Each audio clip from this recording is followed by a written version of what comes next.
Mr Deputy Speaker, I rise today to speak about an instance of our system working to serve Australians in need. In October last year, I was approached at a street stall I was holding in West Pymble by Mrs Vivian Dimmock, who told me the story of her daughter Charlotte, or Charlie as she is known.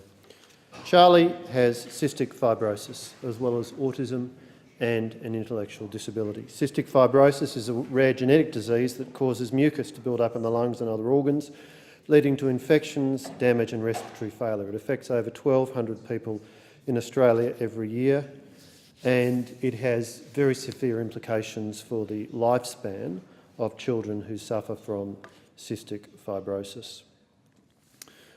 Mrs Dimmock told me about the drug Orkambi, which is life-changing for people who suffer from cystic fibrosis.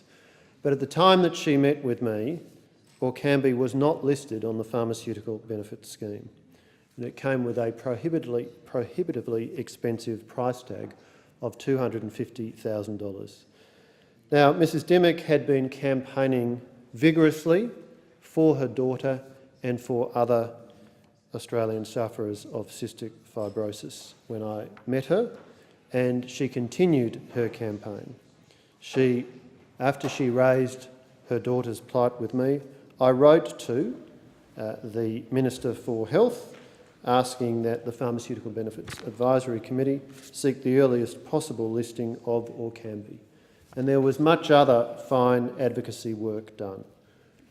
Charlie's older brother Max, who is 12, wrote me a beautiful letter, and he also wrote to the Health Minister talking about how important it was for Charlie that Orkambi be listed on the PBS.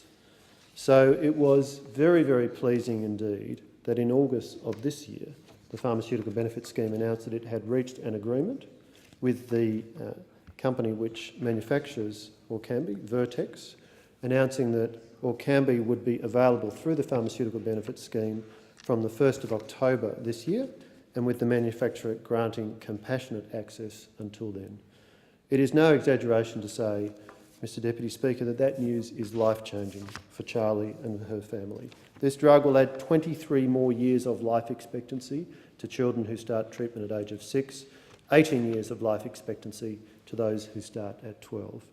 And this is not only a wonderful outcome for Charlie Dimmock, but it's also a wonderful outcome for so many other Australian sufferers of cystic fibrosis, and it is an example of our system working as it should to serve Australians in need.